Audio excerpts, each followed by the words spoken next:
आज है हमारे ट्रैवलिंग का 6th डे और हम घूम रहे हैं बनारस के गलियों में से। सुबह के 9 बज गए हैं, मगर यहाँ के बहुत सारी दुकानें अब तक खुली नहीं हैं। वो 11, साढ़े 11, 12 बजे तक खुल जाएगी। दुर्गा पूजा की वजह से कुछ मेन रोड बंद है, तो वहाँ पर हमेशा की ऑटो नहीं जा पा रही है, इसलिए हमने ये पैदल रिक्शा कर ली है। चढ़ान बहुत है, हमें बुरा तो बहुत लग रहा है कि हमारी वजह से किसी को कष्ट हो रहे हैं, मगर वहाँ तक चलना हमारे लिए मुश्किल था, इसलिए हमने ये साइकिल रिक्शा करी है। हर एक शहर में ऐसी तंग गलियाँ होती है, तो ये है बनारस की कुछ तंग गलियाँ। काल रात्री 8च्या सुमारास आम्ही वाराणसीला पोचलो। सकाळी अंघोळ वगैरे करून आम्ही निघालेलो आहोत काशी विश्वनाथचे दर्शन करण्यासाठी। आणि आता समोर दिसू लागलेला आहे गेट नंबर 4। आम्ही आता आहोत काशी विश्वेश्वराच्या मंदिरामध्ये। मंदिराच्या आतमध्ये मोबाईल घेऊन जाणं अलाउड नाही आहे, परंतु हा मंदिराचा परिसर मी तुम्हाला दाखवते। दर्शन करून झालं। यावेळेस आम्ही एका पंडितजींबरोबरच दर्शनाला गेलो होतो। 12 ज्योतिर्लिंगांपैकी आमचे हे आज 11वं ज्योतिर्लिंग, ज्याचं दर्शन आज आम्ही पूर्ण केलेलं आहे। चांगली व्यवस्थित चांगलं संगीत पूजा झाली आणि मन खरंच खूप खूप प्रसन्न झालं। इथे आम्ही 300 रुपये पर हेडचं VIP दर्शनाचं तिकीट घेतलं। पंडितजींनी त्यांची पॉवर वापरून त्याहीपेक्षा लवकर दर्शन घडवून आणलं। आम्हाला विधिवत आशीर्वाद दिला आणि भली दांडगी दक्षिणासुद्धा उकळली। आम्हीही ती आनंदाने दिली। ही गल्ली आहे मणिकर्णिका घाटाकडे जाणारी।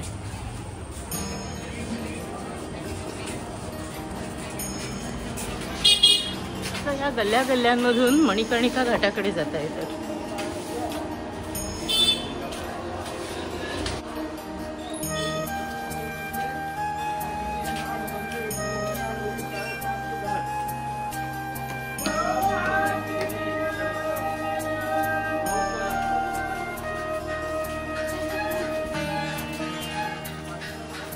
लस्सीची दुकानं आहेत, मिठाईची दुकानं आहेत आणि हा रस्ता जातो आहे मणिकर्णिका घाटाकडे। ज्या चिंचोळ्या गल्ल्यांमध्ये 2 व्हीलर आहेत, कुत्री मांजरी आहेत, मध्येच कुठेतरी खाऊची दुकानं, भाज्यांची दुकानं सुद्धा आहेत।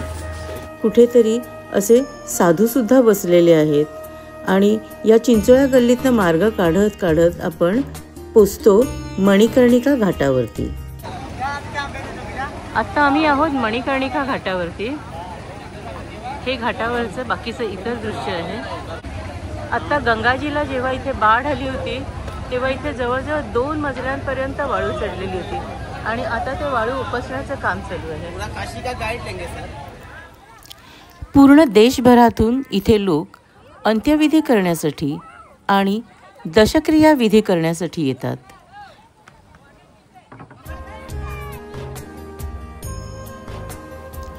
इथे गंगेच्या काठावर काही लोक दशक्रिया विधी झाल्यानंतर दीपदान करताना दिसतात।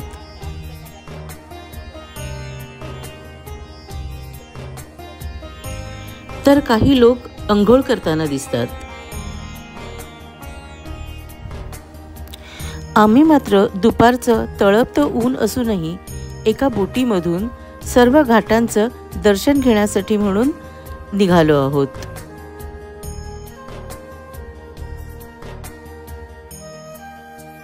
हा आहे मणिकर्णिका घाट। युगायुगांपासून इथे चिता जळत आहेत आणि ही अग्नी आजपर्यंत कधीही विझलेली नाही। असं म्हणतात की इथे दाहसंस्कार झाला तर मोक्षप्राप्ती होते, त्यामुळे देशभरातून अनेक लोकांचे दाहसंस्कार, अंत्यसंस्कार ह्या ठिकाणी होत असतात। बनारसमध्ये गंगेच्या काठावर 84 घाट आहेत। त्यापैकी हा मागे दिसतोय अमर घाट। हा आहे राजेंद्र प्रसाद घाट, दशाश्वमेध घाट,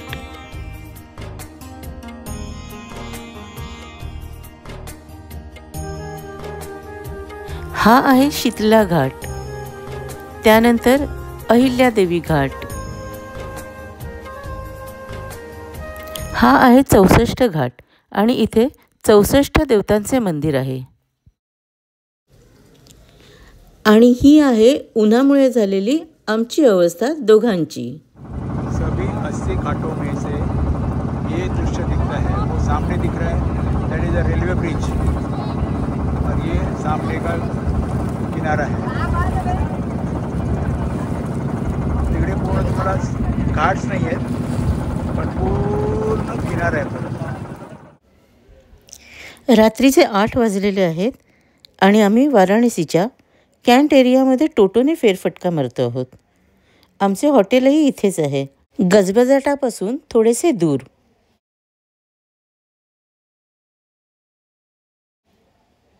दिवसभर खूप ऊन होतं, ट्रॅफिक होतं, गाड्यांचे कर्कश आवाज होते.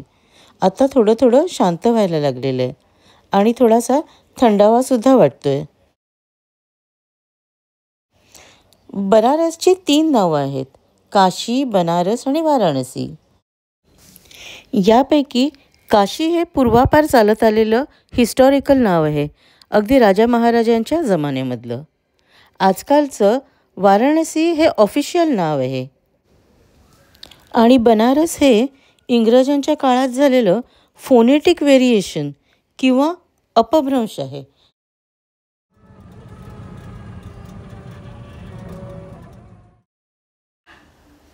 आज आहे आमच्या ट्रिपचा 7वा दिवस आणि आम्ही सर्वप्रथम कालभैरव देवाचे दर्शन करायला निघालो आहोत. कालभैरवांच्या दर्शनाशिवाय काशी यात्रा ही परिपूर्ण होत नाही अशी मान्यता आहे. कारण कालभैरव हा काशीचा कोतवाल आहे, शहराचा रक्षक आहे. इथे छोटी मोठी शॉपिंग करायला सुद्धा स्कोप आहे. तांब्या पितळेचे देव, दिवे, घंट्या असे बरेच साहित्य इथे मिळतं. त्याचप्रमाणे बनारसी साड्या किंवा दुपट्टेसुद्धा इथे मिळतात. कालभैरवाला गोकर्णाच्या फुलांची माळ अर्पण करण्याची प्रथा आहे. त्यानंतर ही माळ भक्तजन स्वतःच्या गळ्यामध्ये सुद्धा घालतात. आम्ही उभे आहोत कालभैरवनाथजीच्या मंदिरामध्ये दर्शनासाठी. ही दर्शनासाठी लागलेली रांग आहे आणि इथे पुढेच हे मंदिर आहे.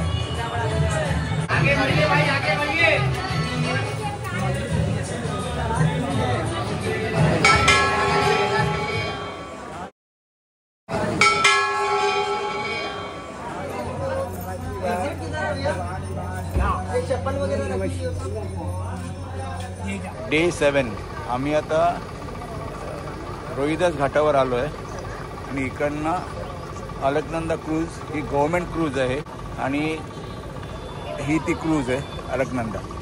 आणि अशा बरेच गव्हर्मेंटच्या क्रूजेस आहे. हिचं आणि नाव काय?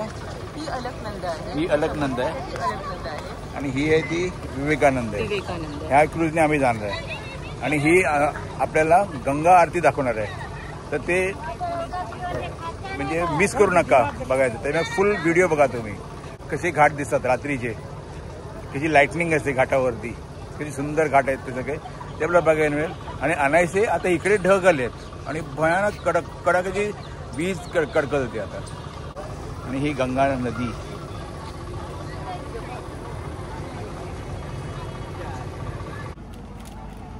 अलकनंदा क्रूज जर बुक करायची असेल तर गव्हर्नमेंटची साईट आहे alaknandacruise.com. इथून तुम्ही तुमची ही इव्हिनिंग राईड किंवा मॉर्निंग राईड तुम्ही बुक करू शकता. आम्हाला ॲक्च्युली अलकनंदा ह्याच बोटीची ॲक्च्युली राईड हवी होती, पण ती ऑलरेडी सोल्ड आऊट झाली होती. म्हणून मग आम्ही ही स्वामी विवेकानंद ही जी समोर दिसते आहे त्या बोटीची राईड आम्ही बुक केलेली आहे. रंजन पुढे जाऊन थोडीशी चौकशी करून येतोय.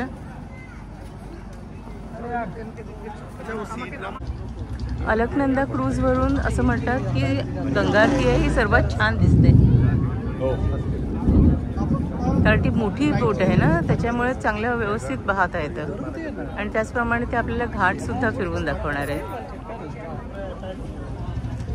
इथे पूर्ण पावसाळी वातावरण झालं आहे. ढगांचा गडगडाट, वीजसुद्धा चमकताना दिसते अधूनमधून. आम्ही आल्यापासून गेल्या 2-3 दिवसांमध्ये वाराणसीमध्ये बिलकुल पाऊस नव्हता. आणि आज आम्ही जेव्हा ही गंगा आरती पाहायला जातो आहोत तेव्हा ऐकलात एवढा ढगांचा गडगडाट ऐकू येतोय. फार सुंदर वातावरण झालेलं आहे. गेले 2 दिवस फार गरम होत होतं. अतिशय गरम होतं गेले 2 दिवस. बोर्डिंग सुरू झालेली आहे हळूहळू. 5:30 वाजताचं रिपोर्टिंग टाईम होतं. परंतु पावसाळी वातावरण झाल्यामुळे सर्व लोकांनी रिक्वेस्ट केली आणि त्यामुळे त्यांनी लवकरच बोर्डिंग सुरू केलेलं आहे. मी आणि रंजन ही राईड करण्यासाठी फारच उत्सुक आहोत. इसका आगे प्रति जैन संप्रदाय की अगाध आस्था 1870 सदी में यहाँ के जैन व्यापारी वत्सराज ने तिकिटामध्ये मिनरल वॉटर आणि टी, कॉफी, कुकीज हे इन्क्लुडेड आहेत. ये जलाशय घाट है. हे अशा प्रकारे इथे आपण सेल्फ सर्व्हिसने टी, कॉफी आणि कुकीज घेऊ शकतो. आमची क्रूज आता सुरू झाली आहे. सुदैवाने पाऊससुद्धा पळून गेला. संध्याकाळच्या वेळेस हे गंगेवरचे घाट किती सुंदर दिसत आहेत. प्रकाशाने अगदी उजळून निघालेले आहेत. हेच घाट आम्ही दुपारीसुद्धा पाहिले होते, पण त्या दृश्यामध्ये आणि ह्या दृश्यामध्ये जमीन आसमानाचं अंतर आहे. आम्ही आहोत अलकनंदा क्रूजच्या एका मोठ्या बोटीवर, पण पाण्यामधल्या या छोट्या छोट्या नावसुद्धा बघायला खूप सुंदर दिसतंय. क्रूजवर बॅकग्राऊंडला प्रत्येक घाटाची सविस्तर माहिती सांगितली जाते.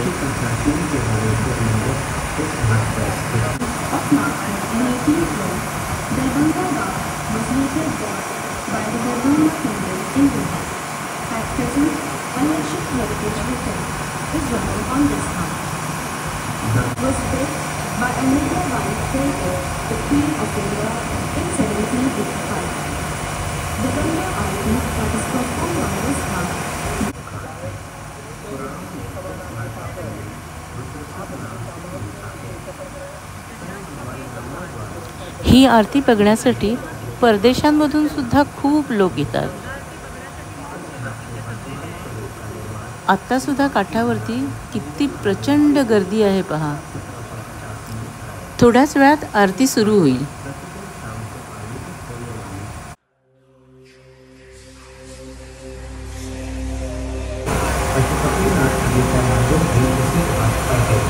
इस मंदिर का निर्माण हिमालयन पहाड़ शैली में किया गया है. Manikarnika Ghat is one of the 5 main ghats of Varanasi. It is also Manikarnika Ghat.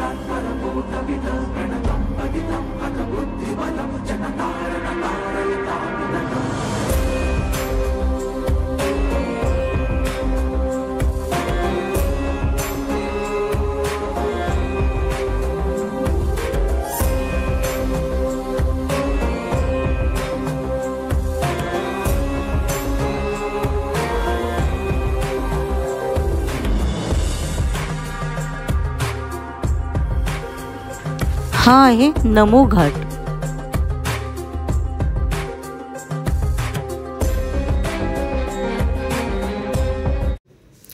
संध्याकाळचे 7:30 वाजले आहेत आणि आता गंगा आरती सुरू झालेली आहे. गंगा आरती हे एक जागतिक आकर्षण आहे आणि ते ती आरती पाहण्यासाठी म्हणून लोकांची किती गर्दी जमलेली आहे. हा दशाश्वमेध घाट आहे. इथली आरती फार प्रसिद्ध आहे.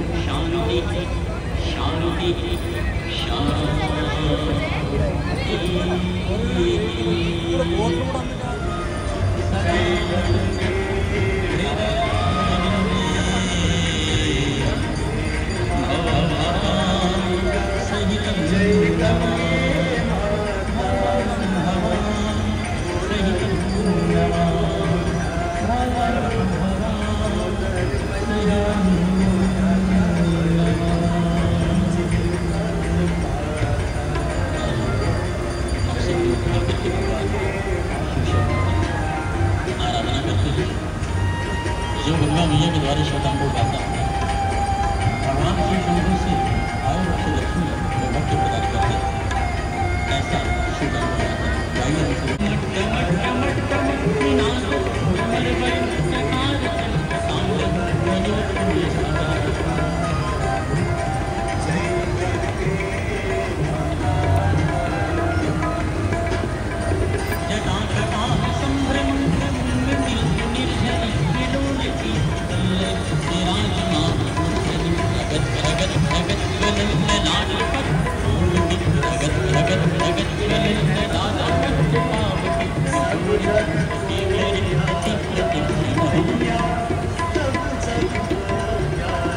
इथे एकाच वेळीस वेगवेगळ्या घाटांवर गंगेची आरती होते।